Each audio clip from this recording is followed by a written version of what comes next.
أعوذ بالله من الشيطان الرجيم پناہ مانگتا ہوں میں اللہ کی شیطان مردود سے۔ بسم الله الرحمن الرحيم شروع اللہ کا نام لے کر جو بڑا مہربان نہایت رحم والا ہے۔ اعوذ باللہ من الشیطان الرجیم بسم اللہ الرحمن الرحیم لا اکراہ فی الدین قد تبین الرشد من الغی فمن يكفر بالطاغوت ويؤمن بالله فقد استمسك بالعروة الوثقى لا انفصام لها والله سميع عليم الله ولي الذين آمنوا يخرجهم من الظلمات إلى النور والذين كفروا أولياؤهم الطاغوت يخرجونهم من النور إلى الظلمات أولئك أصحاب النار هم فيها خالدون ألم تر إلى الذي حاج إبراهيم في ربه أن آتاه الله الملك إذ قال إبراهيم ربي الذي يحيي ويميت قال أنا أحيي وأميت قال إبراهيم فإن الله يأتي بالشمس من المشرق فأت بها من المغرب فبهت الذي كفر والله لا يهدي القوم الظالمين لا اکراہ نہیں ہے جبر فی الدین دین میں قد تبین تحقیق واضح ہو چکی ہے الرشد و ہدایت من الغی گمراہی سے فمن یکفر پھر جو شخص کے انکار کرے بالطاغوت طاغوت کا ویؤمن باللہ اور ایمان لائے اللہ کی ذات پر فقد استمسک بس تحقیق اس نے مضبوطی سے پکڑ لیا بالعروتی ایک کڑے دستے کو الوثقی جو مضبوط ہے لا انفصام لہا جس کو ٹوٹنا نہیں واللہ سمیع علیم اور اللہ تعالیٰ سننے والے جاننے والے ہیں اللہ ولی الذین آمنوا اللہ کارساز ہیں دوست ہیں الذین آمنوا ایمان والوں کے یخرجہم نکالتے ہیں انہیں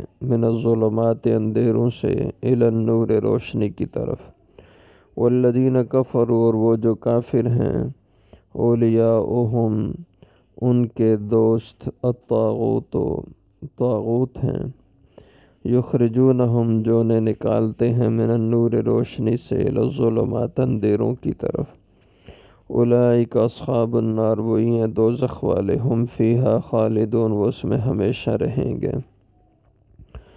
الم تر الی الذی کیا آپ نے دیکھا نہیں کیا آپ کو معلوم نہیں الی الذی حاج ابراہیم اس شخص کا حاج جس نے جھگڑا کیا ابراہیم علیہ السلام سے فی ربی ان کے رب کے بارے میں ان یہ کہ آتاہ اللہ دیا اس کو اللہ نے الملک ملک بادشاہی اذ قال ابراہیم جب کہا ابراہیم علیہ السلام نے ربی میرا رب الذی وہ ہے یحیی جو زندہ کرتا ہے وہ یمیت اور موت دیتا ہے قالت اس نے کہا انا احیی میں بھی زندہ کرتا ہوں و امیت اور مارتا ہوں قال حضرت ابراہیم علیہ السلام نے فرمایا فإن اللہ پس بے شک اللہ تعالی یاتی لے آتے ہیں بالشمس سے سورج کو من المشرق مشرق سے فاتی بہا پس تو سے لے آ من المغرب مغرب سے فبہت الذی پس حیران رہ گیا وہ شخص کفر جس نے کفر کیا تھا واللہ اور اللہ تعالی لا یہدی نہیں ہدایت دیتے القوم الظالمین، ظالم لوگوں کو۔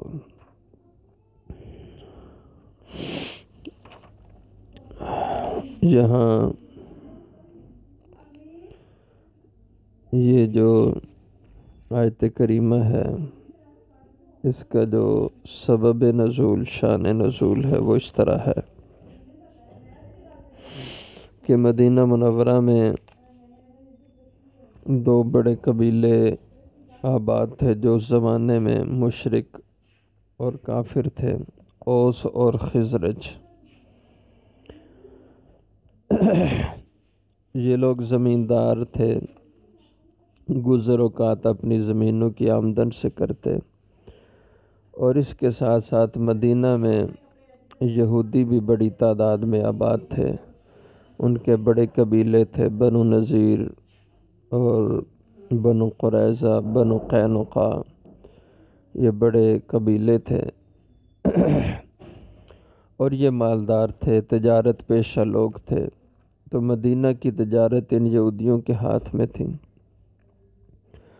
اور یہ لوگ علمی لحاظ سے عزت کی نگاہ سے دیکھے جاتے، چونکہ پہلی کتابوں کے یہ وارث لوگ تھے، تورات کے پڑھنے والے تھے، تو لوگ ان کا ادب، احترام، عقیدت بھی ان سے رکھتے تھے۔ اور چونکہ ساری آبادی ان یہودیوں کے علاوہ مشرک تھی، بت پرست تھے لوگ، حضور صلی اللہ علیہ وسلم کے مدینہ میں تشریف لے جانے سے پہلے تو یہ جو مشرک تھے، بت پرست تھے، ان کے خواتین کا یہ ہوتا تھا کہ جس کو اولاد نہ ہوتی تھی تو وہ منت مانتی، نظر مانتی تھی کہ میرے ہاں اولاد ہوئی تو میں اپنے بچے کو یہودیوں کے حوالے کر دوں گی، اور یہودیوں کے پاس سے جا کے دعا کراتے۔ اور یہ سمجھتی تھی عورتیں، شرک جو تھا وہم پرستی تھی، تو یہ سمجھتے تھے کہ یہودیوں نے ہمیں یہ اولاد دی ہے۔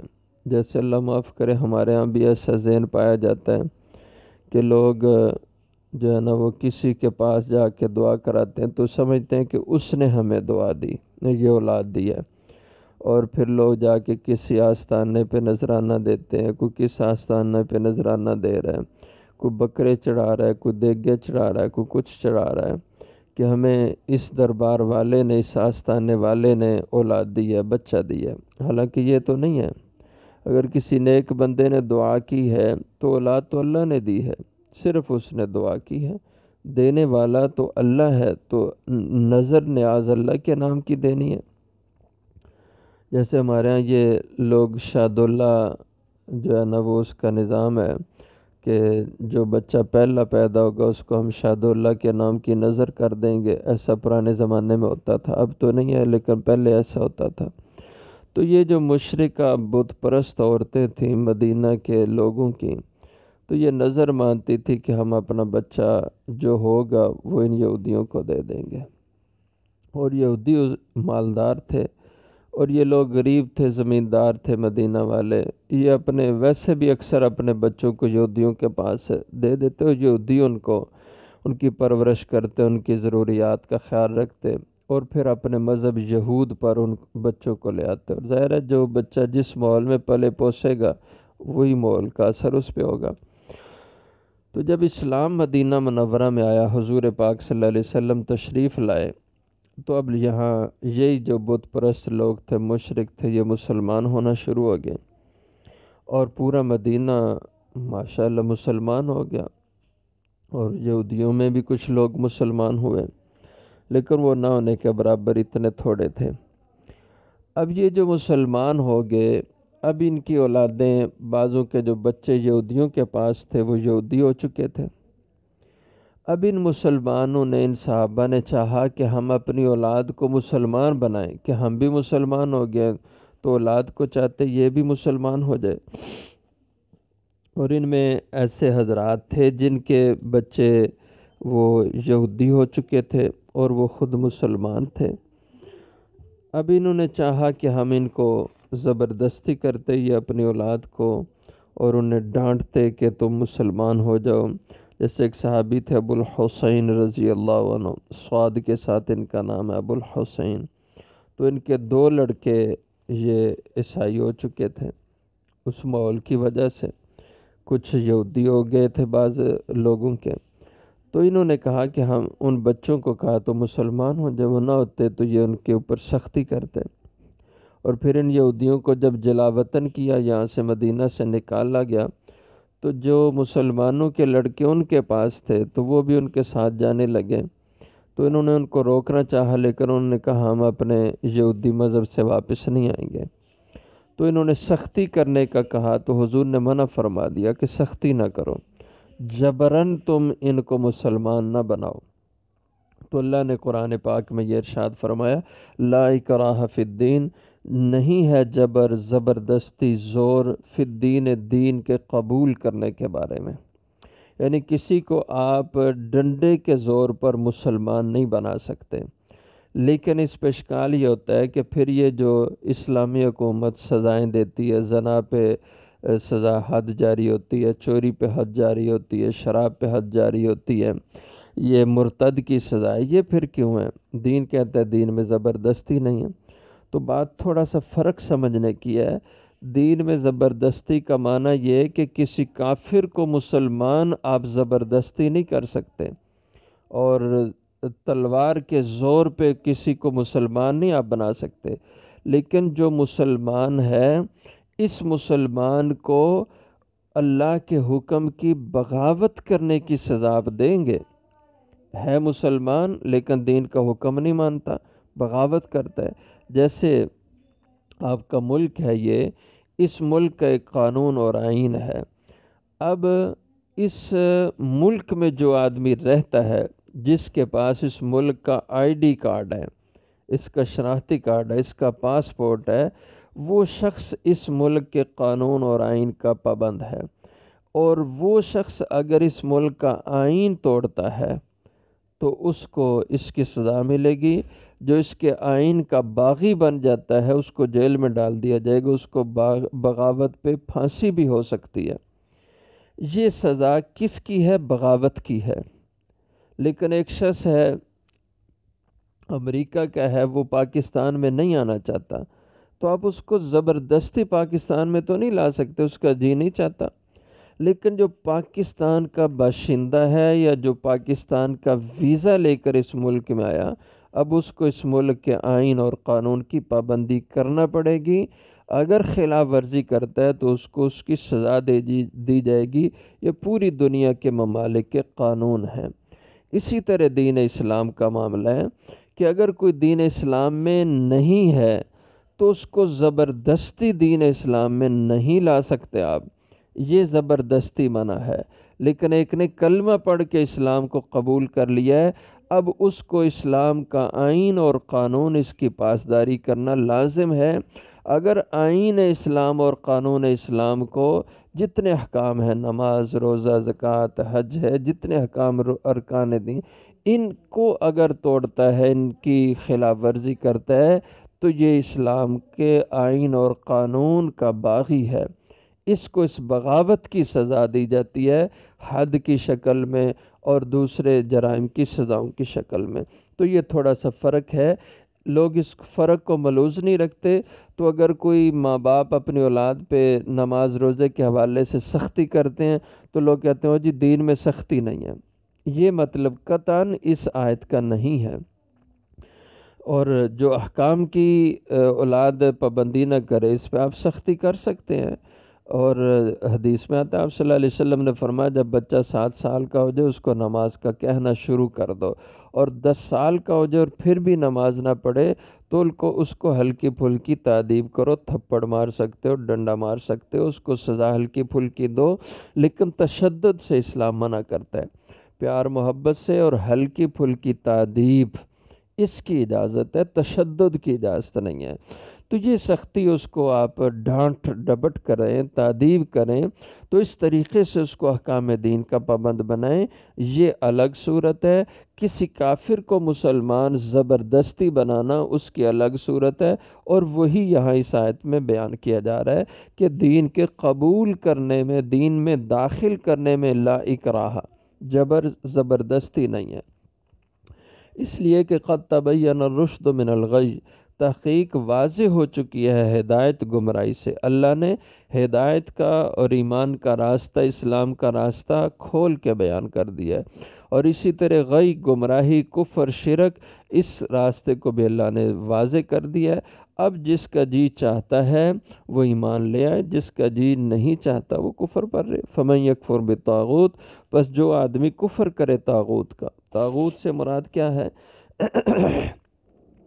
حضرت عمر رضی اللہ عنہ اس کی تفسیر یہ بیان فرماتے ہیں، امام ابن کثیر رحم اللہ نقل کرتے ہیں، فرماتے ہیں کہ طاغوت سے مراد شیطان ہے۔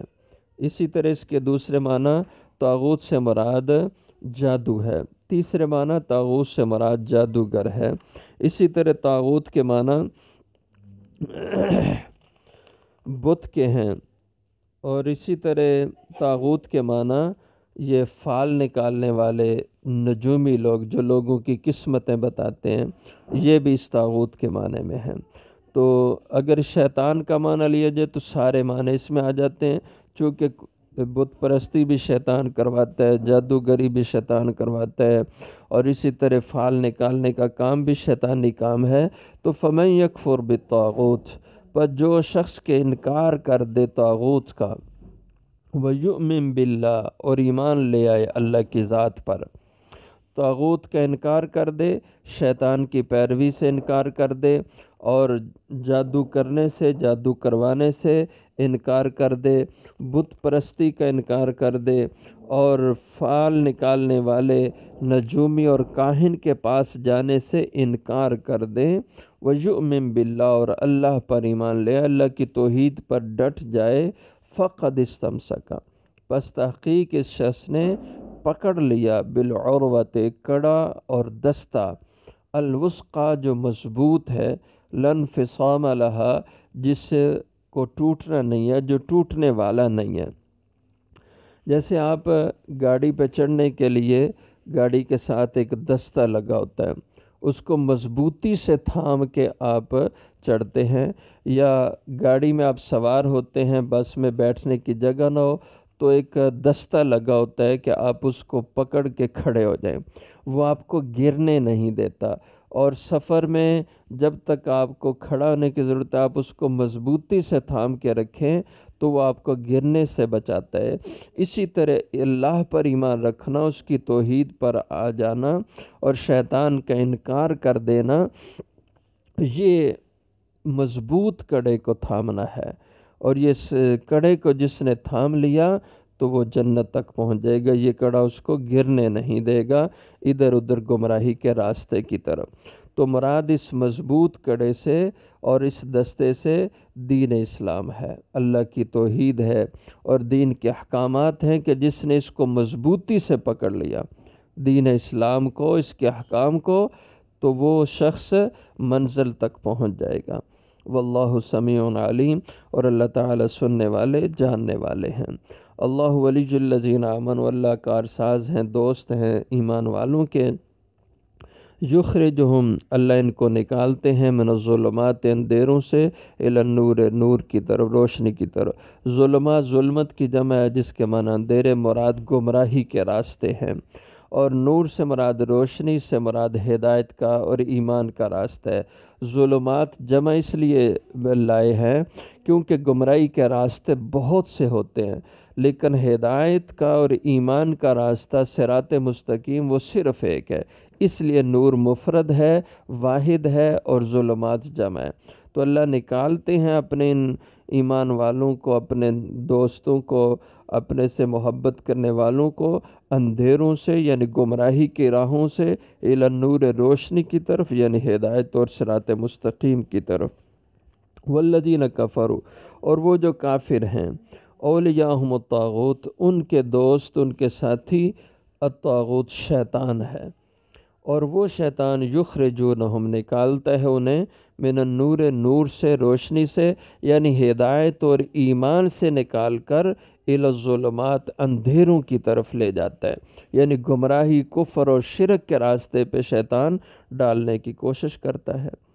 اولئک اصحاب النار، تو جو شیطان کے پیچھے چل کے گمراہی، کفر، شرک کی راہ لے لے تو وہ سب کے سب دوزخ والے ہیں، ہم فیہا خالدون، وہ اس میں ہمیشہ رہیں گے۔ الم تر الی الذی حاج ابراہیم، یہاں الگ مضمون ہے حضرت ابراہیم علیہ السلام کا، کہ آپ کے زمانے کا جو بادشاہ تھا اس کا نام نمرود ابن کنعان تھا۔ یہ بڑا ظالم بادشاہ تھا اور مطلق العنان قسم کا بادشاہ تھا، اور بت پرست بھی تھا، اور اس کے ساتھ ساتھ خود خدائی کا دعوے دار بھی تھا۔ پورا ملک بت پرستی پہ لگایا ہوا تھا، خدا کی شان۔ اس کا جو وزیر مذہبی امور تھا حضرت ابراہیم علیہ السلام کے وہ والد تھے آزر، جس کا قرآن پاک میں نام آیا ہے۔ اور ان کا کام، اس وزارت کے ذمے کیا تھا کہ پورے ملک میں لوگوں کو بت پرستی کی سہولت مہیا کرنا، بتوں کو فیکٹریوں، کارخانوں سے تیار کروانا اور پھر ان کی سپلائی کرنا، جہاں جہاں ضرورت ہو وہاں تک خدا بنا کے بھیجنا۔ کتنی عجیب بات لگتی ہے کہ اپنے ہاتھ سے خدا کو بنانا، پتھر کا، لکڑ کا خدا بنا کے کارخانوں سے مارکیٹوں میں اس کو سپلائی کرنا، پھر اس خدا کی قیمت لگنا، یہ اتنے کا خدا، یہ اتنے کا خدا، یہ اتنے کا خدا، وہ بکتا ہے۔ اور جو خدا کو پوجنے والا ہے وہ اپنا خدا پیسوں سے مول لے کر، خرید کر کے گھر میں لاتا ہے، اور پھر اس کو گھر میں کھڑا کر کے اس کو پوجتا ہے، اس سے اپنی مرادیں مانگتا ہے، اس کو اپنا مشکل کشا زندگی کا بناتا ہے۔ یہ عقل کا گھاٹا ہے۔ یہ جب آدمی کی مت ماری جاتی ہے پھر یوں کرتا ہے کہ جو چیز اپنے ہاتھ سے تیار کر رہا ہے اسی کو خدا بنا رہا ہے۔ تو آپ کے والد کا کام یہ تھا۔ اللہ کی شان، اسی گھر میں اللہ نے ایک بت شکن کو، بت توڑنے والے حضرت ابراہیم علیہ السلام کو پیدا فرمایا۔ تو وقت کے بادشاہ سے ٹاکرا ہوا، نمرود سے مقابلہ، آپ کا وہ مناظرہ ہو گیا، علمی بات ہوگی۔ تو اس نمرود نے کہا تو جس رب کی بات کہتا ہے وہ رب کون ہے، اس کا مجھے تعارف کرا۔ تو حضرت ابراہیم علیہ السلام نے فرمایا میرا رب اس قدرت کا ہے کہ اسی کے ہاتھ میں سب کی زندگی اور موت ہے، زندہ کرنا، پیدا کرنا اور موت دینا، یعنی ہست و نیست، کسی چیز کو وجود دینا، کسی چیز کو نیست و نابود کرنا، یہ میرے رب کی قدرت ہے۔ تو اس نے کہا یہ کام تو میں بھی کر لیتا ہوں۔ کیسے کر لیتے ہو؟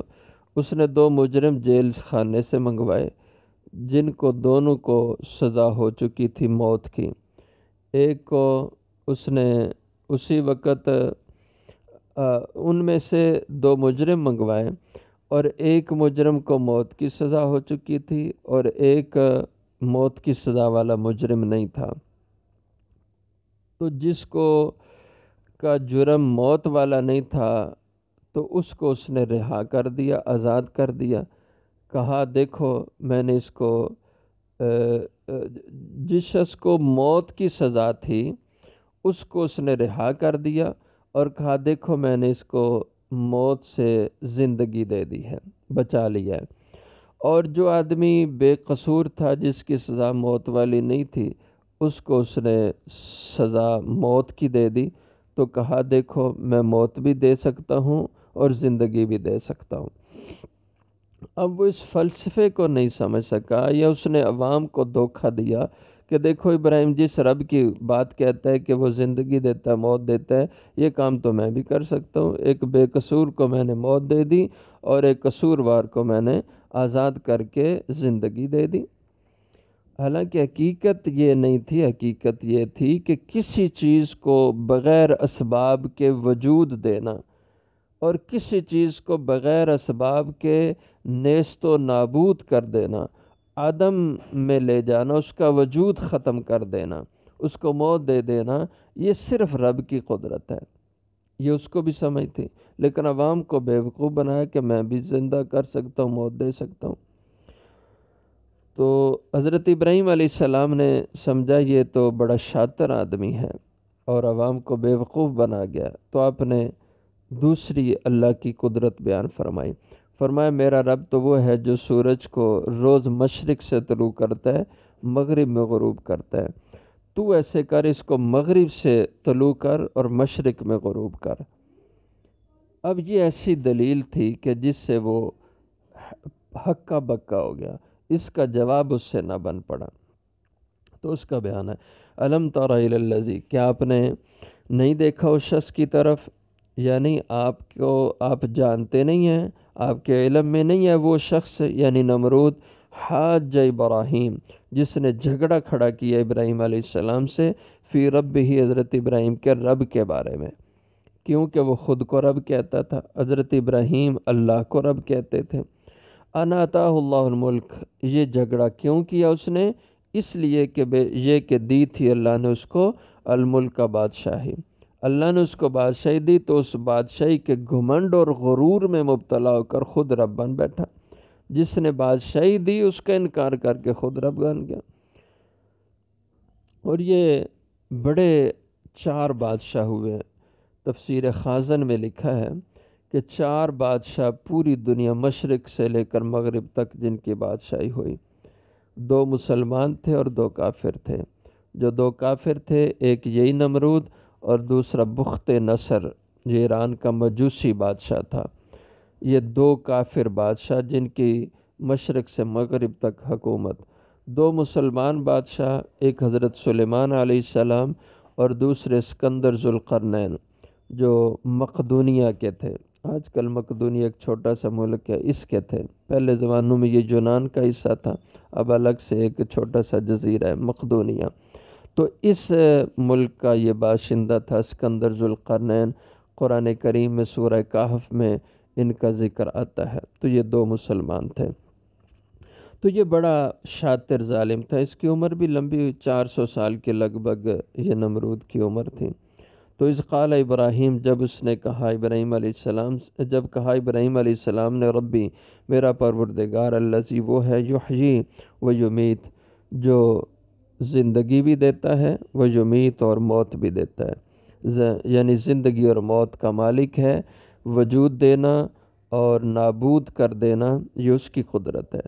قال، اس نے کہا، انا ہوئی، میں بھی زندہ کر لیتا ہوں، وہ امیت، میں بھی موت دے دیتا ہوں۔ اور اس نے یہ کرتب کیا جو میں نے بتایا، 2 آدمیوں کو، ایک کو موت دے دی اور ایک کو آزاد کر دیا۔ قال ابراہیم، جب ابراہیم علیہ السلام سمجھے کہ یہ تو شاطر آدمی ہے اور لوگوں کو ایسے بیوقوف بنا رہا ہے، تو اب بات دوسری کی۔ فرمایا فإن اللہ یاتی، پس بے شک اللہ تعالیٰ لاتے ہیں، بالشمس سے، سورج، من المشرق، روزانہ مشرق سے، فأتی بہا من المغرب، پس تو اس کو طلوع کر مغرب سے۔ امام راضی رحمہ اللہ فرماتے ہیں کہ بے وقوف آدمی تھا نا، یہاں بھی وہ حجت کر سکتا تھا، عذر لنگ کر سکتا تھا اور کہہ سکتا تھا کہ یہ جو روز سورج اس مشرق سے طلوع ہوتا ہے یہ میں کرتا ہوں، تو اپنے رب کو کہہ کہ مغرب سے طلوع کر۔ خدا نہ خواستہ یہ اگر وہ کہتا تو امام راضی لکھتے ہیں کہ اس دن اللہ سورج کو مغرب سے طلوع کرتے، اور ایسے اللہ کی قدرت میں ہے، جب قیامت آئے گی تو قیامت کی صبح کا سورج ہے یہ مغرب سے طلوع ہوگا، اللہ کی شان ہے۔ تو جب حضرت ابراہیم نے یہ اس کو کہا کہ تو مغرب سے سورج طلوع کر، فَبُہِتَ الَّذِي کَفَرَ، تو پس حیران رہ گیا وہ کافر۔ اس کو آپ پنجابی میں اس کا معنی کر سکتے ہیں ہکا بکا ہو جانا، یا یہ کہ پچی ہو گیا وہ، پنجابی میں پچی کا معنی فلاں آدمی نے فلاں کو پچی کر دیا، یعنی ایسی بات کی جس پر وہ شرمندہ ہو گیا۔ فَبُہِتَ الَّذِي کَفَرَ، پس ہکا بکا رہ گیا، حیران رہ گیا وہ کافر، اور اس سے کوئی جواب نہ بن پڑا۔ واللہ لا یہدی القوم الظالمین، اور اللہ نہیں رہنمائی کرتے، ہدایت دیتے ظالم لوگوں کو۔ وآخر دعوانا